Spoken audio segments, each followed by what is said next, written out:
They say a man's true character shows when he's got nothing left to lose. But nobody in Redemption Creek knew what kind of man Silent Tom McKenzie really was, until they found his brother's body hanging from the old cottonwood tree, and saw Tom's eyes turn cold as winter stone. The whole town gathered that morning, whispering behind gloved hands and pointing at the swaying figure. Some said it was suicide. Others whispered about debts unpaid.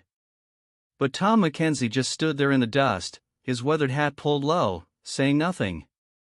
He didn't cry. He didn't rage. He just stared at that rope with the kind of silence that makes a man's blood run cold. What they didn't know was that Tom had found something in his brother's pocket that morning, a crumpled note with 3 words that would change everything: "Judge knows truth." And as Tom folded that paper with hands steady as a gunslinger's, the people of Redemption Creek had no idea they were about to witness the most silent, devastating act of justice the Old West had ever seen. Because sometimes the quietest man in the room is the one you should fear the most. The sun rose over Redemption Creek like it had for the past 50 years, slow, deliberate, painting the dusty streets in shades of amber and gold. The town squatted in the valley like a collection of weathered bones, its wooden buildings creaking in the morning breeze that carried the scent of sage and horses from the surrounding hills. Tom McKenzie's ranch sat 2 miles outside town, a modest spread with a log cabin that had seen better days and a barn that leaned slightly to the west, as if tired from holding up the weight of too many hard seasons. The corral held 3 horses, a pained mare named Dolly, a black stallion called Thunder, and an old sorrel gelding that had belonged to his brother Danny. Tom was the kind of man who spoke with his hands more than his mouth. At 42, his face was a map of years spent under the unforgiving sun, deep lines etched around eyes the color of storm clouds. His hair, once dark as midnight, now showed threads of silver at the temples. He wore the same clothes every day, faded blue jeans, a cotton shirt that had seen more patches than original fabric, and boots that had walked 1,000 miles of hard ground. The town folks knew him as a fair man but a distant one. He'd nod when spoken to, tip his hat to the ladies, and pay his bills on time. But he never lingered for conversation, never joined the men for poker on Saturday nights, never courted any of the available women despite the whispers that he was quite the catch for the right kind of woman. His brother Danny was the opposite, quick to laugh, quick to anger, quick to spend money he didn't have. Where Tom was steady as bedrock, Danny was like Mercury, always moving, always changing. He'd blow into town on payday, buy drinks for everyone at Murphy's Saloon, tell tall tales about cattle drives and card games, then disappear for weeks at a time. The brothers lived together but moved in different circles. Tom worked their small ranch alone, tending cattle and horses with the patience of a man who understood that good things took time. Danny hired himself out as a ranch hand, working for Judge Harrison's vast spread most recently, earning enough to keep himself in whiskey and playing cards but never enough to contribute much to the family coffers. Judge Harrison was the kind of man who owned everything worth owning in Redemption Creek. His ranch stretched across 3 valleys, his cattle numbered in the thousands, and his influence reached into every corner of the county. He was a big man with a bigger voice, silver-haired and silver-tongued, who had built his fortune on land deals and legal maneuvering that always seemed to favor him. The judge's daughter, Sarah, was the kind of woman who could make a man forget his own name. Golden-haired and green-eyed, she moved through town like sunlight through morning mist. She was 26, well-educated, and had the kind of refined beauty that belonged in a city drawing room rather than a dusty frontier town. Tom had loved her from afar for years, watching her from across the church pews on Sundays, touching his hat when she passed on the street. But he'd never spoken more than a few words to her, knowing that a quiet ranch hand had no business dreaming about a judge's daughter. What Tom didn't know was that Sarah had noticed him too, the way he gentled horses with just a whisper, the way he helped elderly Mrs. Cooper with her groceries without being asked, the way he carried himself with quiet dignity even when other men spoke loudly around him. The morning air was crisp as Tom walked to the barn, his boots crunching on frost-covered ground. The horses nickered softly as he approached, their breath forming small clouds in the cold air. He'd been up since before dawn, as was his habit, and the routine of feeding and watering the animals gave him the peace that other men found in whiskey or women. The trouble started small, the way trouble usually does in towns like Redemption Creek.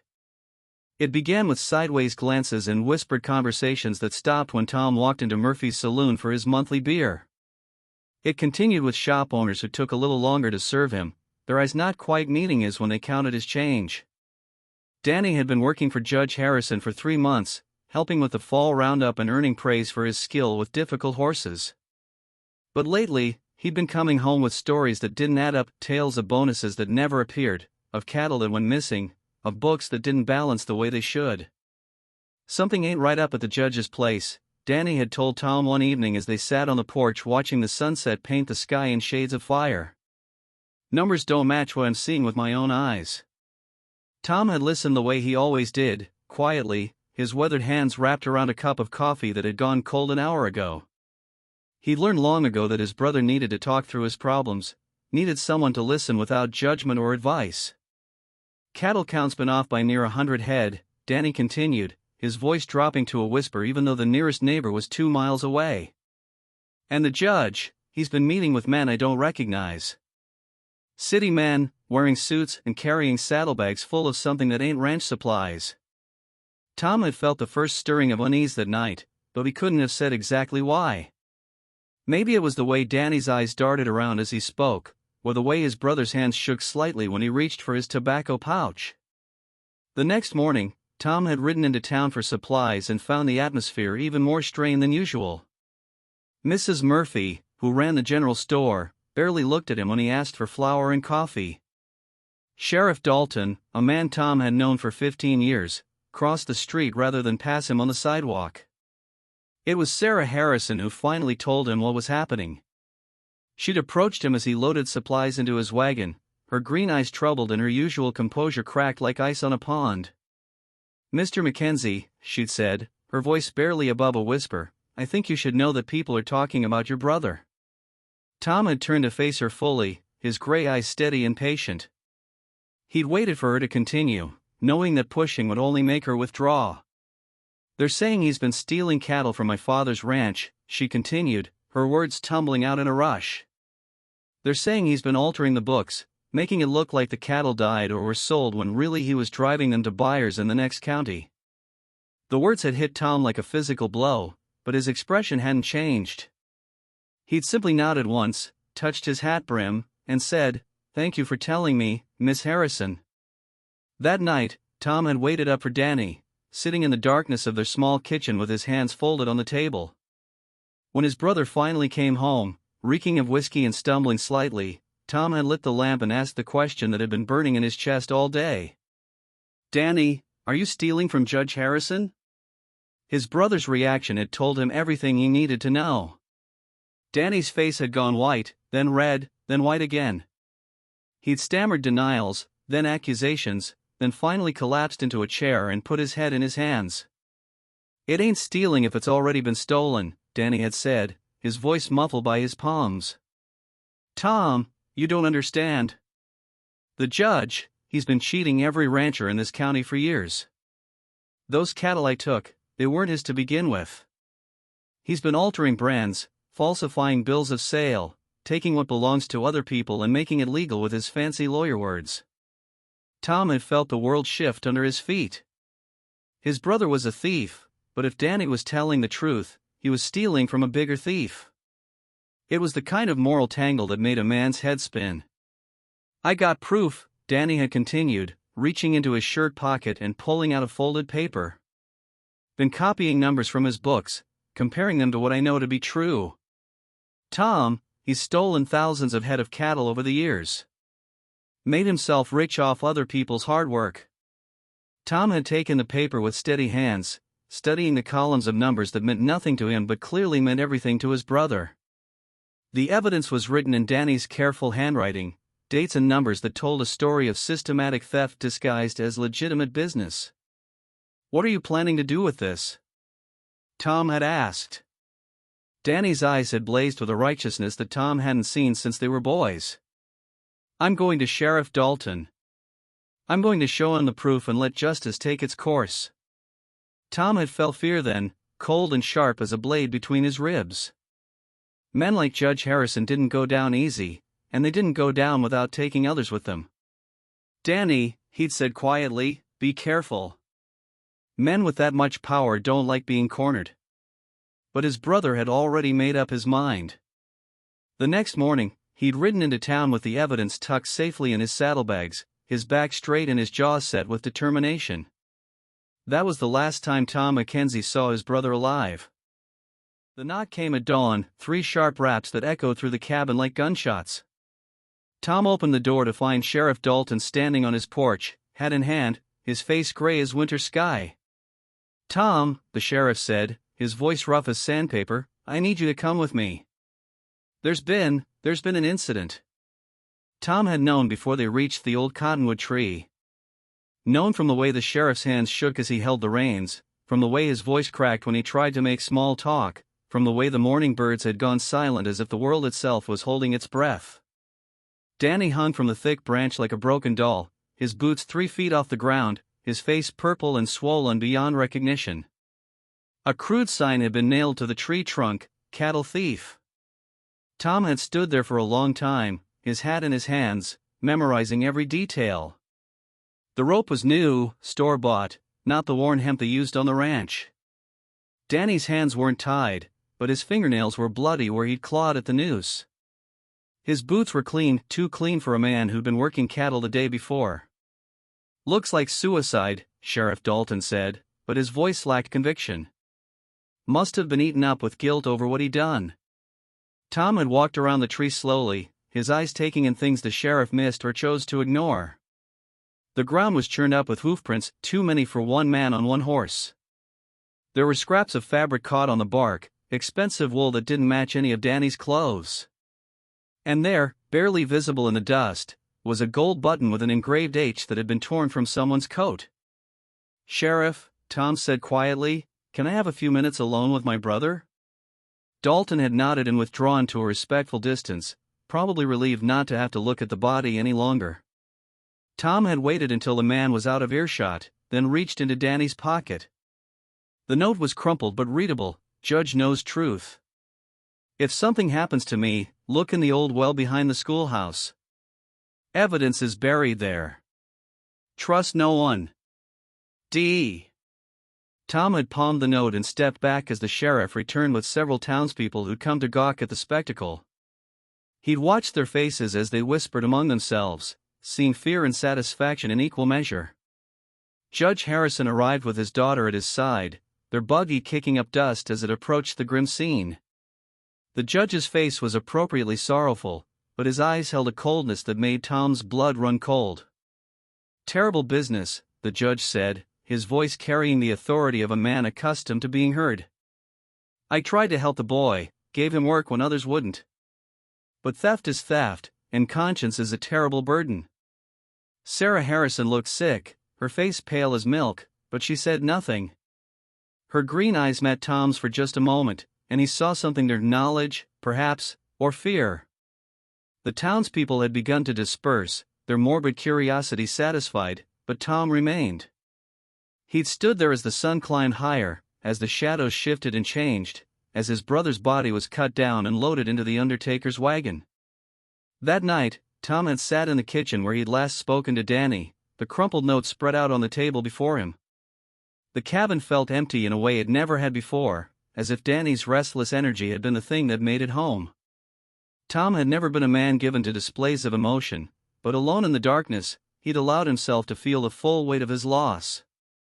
Not just the death of his brother, but the death of the illusion that justice existed in places like Redemption Creek. He'd made his decision then, sitting in the darkness with his brother's words echoing in his mind, "Trust no one." Tom McKenzie had always been a man of few words, but he'd never been a man of no action.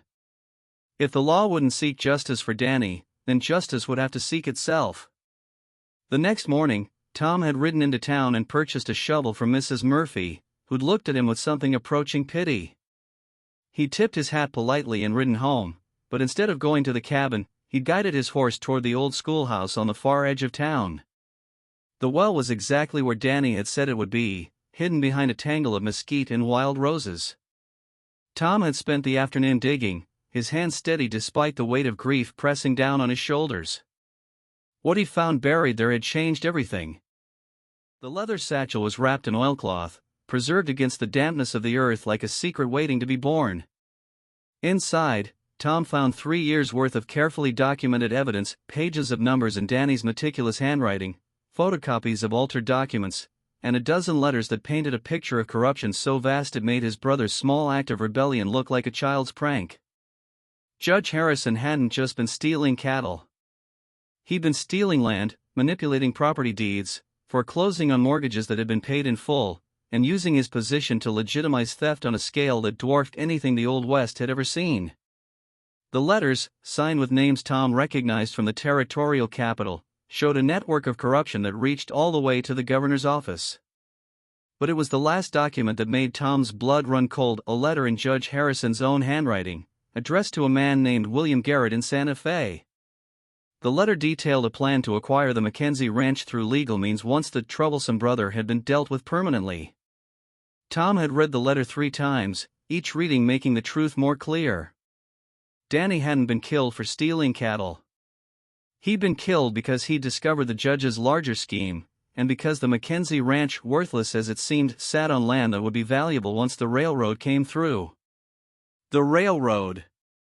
That explained the mysterious city men in suits, the meetings Danny had witnessed, the urgency in Judge Harrison's actions. The train line would pass directly through Tom's property, making it worth thousands of dollars in depot fees and right-of-way payments. Tom had carefully reburied the evidence, marking the location in his mind like a map to buried treasure. Then he'd ridden home and begun the hardest part of his journey, the waiting. For 3 days, Tom had gone about his normal routine.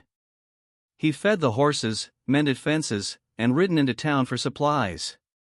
But beneath the surface, he'd been watching, listening, noting who spoke to whom and how they looked at him when they thought he wasn't paying attention. On the 4th day, he'd made his first move. He'd approached old Pete Williams, who ran the telegraph office, and asked about sending a message to Santa Fe. Pete had been helpful, almost eager, until Tom mentioned he wanted to contact the Territorial Attorney General's office. "What about?" Pete had asked, his eyes suddenly wary.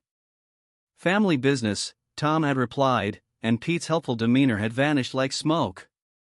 That evening, Tom had watched from the shadows as Pete locked up the telegraph office and hurried directly to Judge Harrison's house. The conversation on the judge's porch had been brief but animated, with much gesturing and worried expressions. Tom had smiled then, the first time he'd smiled since finding Danny's body. He'd cast his first stone into the still water, and the ripples were already beginning to spread. The next morning, Tom had visited the church, ostensibly to make arrangements for Danny's funeral. Reverend Matthews had been kind but distant, and Tom had noticed how the man's eyes kept drifting to the windows, as if he expected someone to be watching. "Reverend," Tom had said as he prepared to leave, "I've been thinking about what the good book says about justice." The Reverend had stiffened almost imperceptibly. "Justice belongs to the Lord, Thomas. Vengeance is mine, saith the Lord." "Yes, sir," Tom had agreed. "But the Lord works through men, doesn't he? Sometimes a man has to be the instrument of that justice." The Reverend had made no reply, but Tom had seen the fear in his eyes. Word would reach the judge within the hour. Tom's third move had been the most dangerous. He'd approached Sarah Harrison as she left the general store, offering to carry her packages to her buggy. She'd accepted, though her hand shook as she handed him the flour and coffee. "Miss Harrison," he'd said as he loaded her supplies, "I want to thank you for your kindness to my brother. He spoke of you often." Sarah's eyes had filled with tears. "Mr. McKenzie, I'm so sorry about Danny. He was a good man." "Yes, ma'am, he was. Had a strong sense of right and wrong. Sometimes that can be dangerous in a man." She looked at him sharply then, her green eyes searching his face. "What do you mean?" Tom had helped her into the buggy, his movements careful and deliberate. "I mean that good men sometimes see things they shouldn't see. Know things they shouldn't know. And sometimes those things get them killed." Sarah had gone white as fresh snow. "Mr. McKenzie, I don't. I found something, Miss Harrison. Something Danny left for me." And I think you might know what it is." The silence stretched between them like a taut rope. Finally, Sarah had spoken, her voice barely above a whisper. "Be careful, Thomas. There are forces at work here that are bigger than you know." Tom had tipped his hat. "Yes, ma'am. I'm counting on it." That night, Tom had cleaned his father's old Colt revolver, checking the action and loading each chamber with care. He'd strapped on the gun belt for the first time in years, feeling the familiar weight against his hip. Tomorrow, he would make his final move. Tomorrow, the people of Redemption Creek would learn that sometimes the quietest man in the room was the one who heard everything. The town meeting was Judge Harrison's idea, though Tom had known it would be. The judge had announced it from the steps of the courthouse, his voice carrying across the dusty street like a man proclaiming gospel truth. "Citizens of Redemption Creek," the judge had called out, "we gather tonight to discuss the tragic death of Daniel McKenzie and the accusations that have been spreading like wildfire through our community." Tom had watched from the shadows of Murphy's saloon, noting how the judge's eyes had searched the crowd, looking for him. When their gazes met, Tom had touched his hat brim in a gesture that could have been respect or challenge. The courthouse was packed that evening, oil lamps casting dancing shadows on the walls as the townspeople filled every available seat. Tom had entered last, his boots echoing on the wooden floor, his presence causing a ripple of whispers and nervous glances. Judge Harrison had stood at the front of the room, impressive in his black suit and silver watch chain, every inch the pillar of the community. "We're here tonight to address the rumors and accusations that have been circulating since the unfortunate death of young Daniel McKenzie. There are those who would have you believe that Danny's death was something other than the suicide of a man driven mad by guilt." Tom had remained standing at the back of the room, his arms crossed, his face expressionless. He felt the weight of every eye in the room, the mixture of curiosity and fear that surrounded him like a tangible thing. "I want to be clear," the judge continued, his voice rising with righteous indignation, "that Daniel McKenzie was caught stealing cattle from my ranch. The evidence was overwhelming, and when confronted with his crimes, he chose to end his own life rather than face justice." A murmur had run through the crowd, but Tom had remained silent, waiting. "However," the judge said, his voice dropping to a more conciliatory tone, "I understand that grief can make men desperate. I understand that Thomas McKenzie, in his sorrow, might choose to believe wild stories rather than accept the truth about his brother." Judge Harrison had turned to face Tom directly then, his eyes hard as winter stone. "Thomas, I'm prepared to be generous. I'm prepared to overlook any wild accusations you might have made in your grief. Your brother worked for me, and I feel a responsibility to his family. I'm prepared to offer you a fair price for your ranch, enough to allow you to start fresh somewhere else, away from these painful memories." The offer had hung in the air like smoke from a gun barrel. Tom had felt the collective held breath of the crowd, waiting for his response. Instead of speaking, Tom had begun to walk forward, his boots clicking on the wooden floor with the rhythm of a funeral march. The crowd had parted before him like water, their eyes wide with anticipation. He'd walked all the way to the front of the room, stopping just a few feet from the judge. When he finally spoke, his voice was quiet but carried to every corner of the room. "Judge Harrison," he'd said, "you're right about one thing. My brother did take some of your cattle. But he took them because he knew they weren't yours to begin with." The judge's face had flushed red. "That's a serious accusation, Thomas. One that could land you in a great deal of trouble." Tom had reached into his shirt pocket and pulled out a folded paper, not the original documents, but a copy he'd made in his careful handwriting. "My brother left me a gift before he died. A list of every piece of property you've stolen in the past 5 years. Every forged deed, every false foreclosure, every cow you've rebranded with your mark." The courthouse had erupted in whispers and gasps. Judge Harrison had stepped forward, his hand moving toward the gun at his hip. "That's enough," the judge had shouted. "Sheriff Dalton, arrest this man for defamation." But Sheriff Dalton had remained seated, his face pale and his hands shaking. Tom had smiled then, the cold smile of a man who held all the cards. "You see, Judge, my brother wasn't the only one who knew how to watch and listen. These past few days, I've been having some interesting conversations. Turns out Sheriff Dalton here has been keeping some records of his own. Haven't you, Sheriff? Dalton had stood slowly, his hand moving to his shirt pocket. I'm sorry, Judge. I can't do this anymore. The paper Dalton had pulled out was different from Tom's older, more worn, covered in the sheriff's shaky handwriting. I've been keeping track of the judge's activities for 2 years, Dalton had said, his voice barely above a whisper. I was too scared to do anything about it, but I kept records. Every bribe, every threat, every time he made me look the other way. Judge Harrison had gone for his gun then, but Tom had been faster. The Colt had appeared in his hand like magic, the barrel pointed steadily at the judge's chest. I wouldn't, Tom had said quietly. You see, Judge, the thing about being a quiet man is that people forget you're there. They forget that you're listening. They forget that you're watching. Tom had reached into his other pocket and pulled out a small object that glinted in the lamplight. Recognize this, Judge? It's a button from your coat.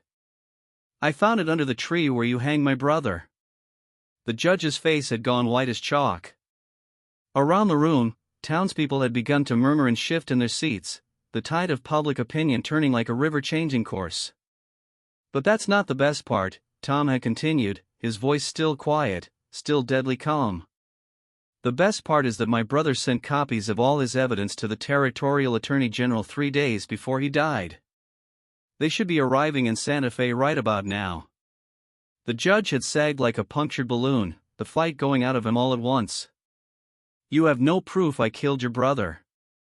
Tom had smiled again, and this time there was no coldness in it, only a terrible kind of satisfaction. I don't need proof, Judge. You see, the thing about men like you is that you always think you're the smartest person in the room. You think you can control everything, manipulate everyone. Tom had holstered his gun and stepped closer to the judge, his voice dropping to a whisper that somehow carried to every corner of the room. But sometimes, Judge, the quietest man in the room is the one who sees everything. And sometimes, that man decides he's tired of being quiet. The courtroom fell silent as Tom McKenzie reached into his vest pocket one final time. What he pulled out wasn't a gun or another document, it was a simple brass compass, worn smooth by years of handling. This belonged to my father, Tom said, his voice carrying a weight of memory and grief that made even the hardest men in the room shift uncomfortably. He gave it to me and Danny when we were boys. Said it would always point us toward true north, toward what was right. Judge Harrison stood frozen, his face a mask of fear and desperate calculation. Around the room, the townspeople leaned forward, hanging on every word. For years, I thought true north was keeping quiet, minding my own business, letting other folks handle the hard choices. Tom's eyes swept the room, meeting the gaze of every person there. But my brother showed me different.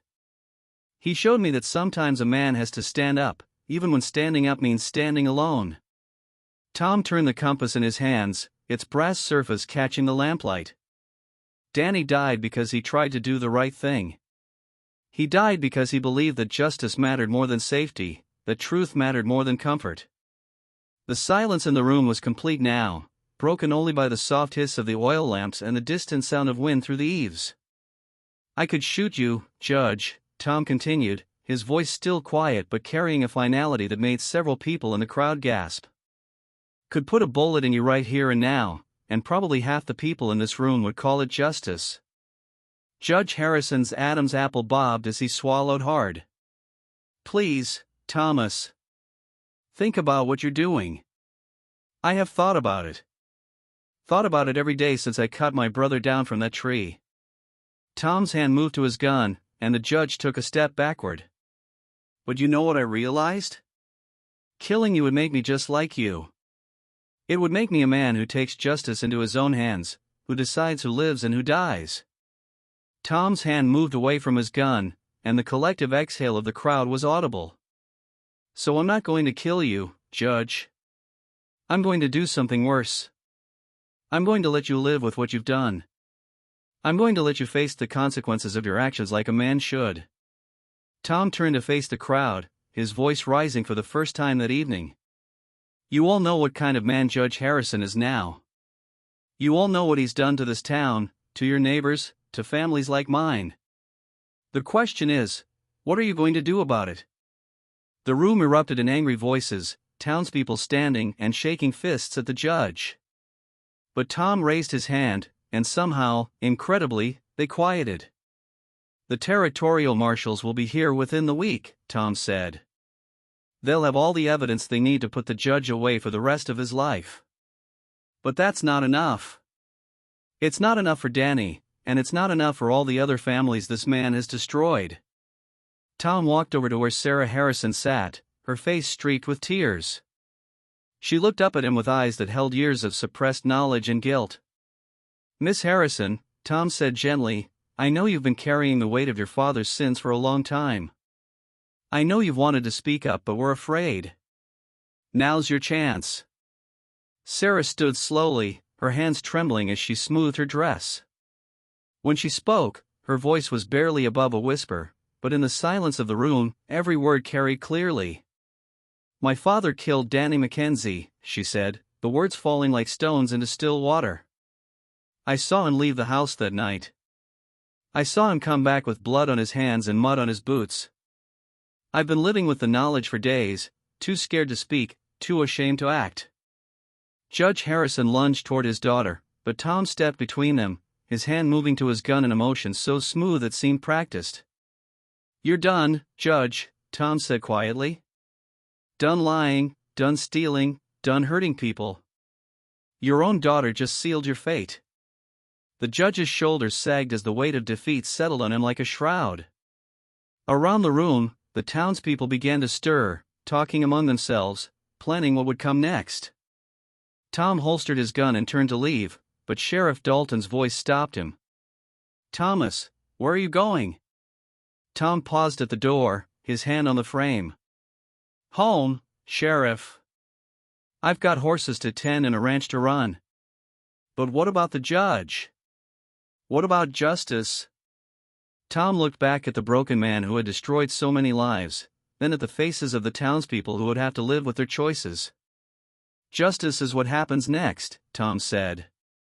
Justice is you all deciding what kind of town you want to live in. Justice is making sure this never happens again. As Tom walked out into the night, Sarah Harrison followed him onto the courthouse steps. The cool air was sharp with the promise of winter, and the stars overhead seemed brighter than they had in years. Mr. McKenzie, she said, her voice soft in the darkness. Tom turned, his face shadowed by the brim of his hat. Miss Harrison. I'm sorry. I'm sorry I didn't speak up sooner. I'm sorry about Danny. I'm sorry about everything. Tom was quiet for a long moment, studying her face in the pale moonlight. Your father made his choices, Miss Harrison. You don't have to carry his sins. What will you do now? She asked. Tom looked up at the stars, at the vast expanse of sky that had witnessed so much pain and so much hope. I'm going to live, Miss Harrison. I'm going to honor my brother's memory by living the kind of life he would have wanted me to live. And what kind of life is that? Tom smiled, and for the first time in days, it was a smile without coldness or calculation. An honest one. As Tom McKenzie rode home under the star-filled sky, the sound of his horse's hoofs keeping time with his heartbeat, he thought about the compass in his pocket and the lesson his father had tried to teach two young boys so many years ago. True north wasn't about direction. It was about purpose. It was about knowing who you were and what you stood for, even when the world tried to push you off course. Danny had found his true north in the end, even if it had cost him everything. He'd chosen truth over safety, justice over comfort, and his sacrifice had lit a fire that would burn away the corruption that had poisoned Redemption Creek for so long.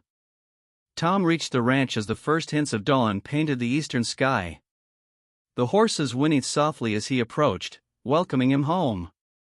But as he unsaddled his mount and began his morning chores, Tom realized that home meant something different now. It wasn't just a place anymore. It was a choice. A choice to stand up for what was right, to speak truth even when your voice shook, to be the kind of man who could sleep peacefully under the stars because he'd lived each day with honor. The people of Redemption Creek would have to make their own choices now. They'd have to decide whether they wanted to be the kind of town that protected men like Judge Harrison or the kind that stood behind men like Danny McKenzie. 3 weeks later, Tom received a letter from the Territorial Attorney General. Judge Harrison had been arrested and would face trial for murder, fraud, and conspiracy. The evidence Danny had gathered, combined with Sheriff Dalton's records and Sarah's testimony, had been enough to ensure he would spend the rest of his life in prison. But the real victory wasn't in the courtroom. It was in the way the townspeople had come together after the night, forming a council to ensure that no one person would ever again hold so much power over their lives. It was in the way they'd elected a new sheriff, a young man named Billy Cooper, whose integrity was beyond question. It was in the way they'd started checking on their neighbors, speaking up when they saw injustice, refusing to let fear silence their voices. Tom had been offered the judge's position, but he'd declined. He was a rancher, not a politician, and he'd learned that the most important battles were often fought not in courtrooms but in the quiet moments when a man chose to do right instead of taking the easy path. Sarah Harrison had left town after her father's trial, but not before stopping by the ranch to say goodbye. She found Tom mending fence in the morning sun, his hands steady and sure as they worked the wire. "I'm going back east," she told him. "To Philadelphia. I have an aunt there who can help me start over." Tom had nodded, understanding that some wounds needed distance to heal. "That sounds like a good choice, Miss Harrison." "Sarah," she'd said quietly. "My name is Sarah." "Sarah," Tom had repeated, and the name had sounded different somehow, lighter. They talked for an hour about small things, the weather, the horses, the way the morning light caught the mountains. When she finally climbed into her buggy to leave, she looked back at him with eyes that held something he'd never seen there before.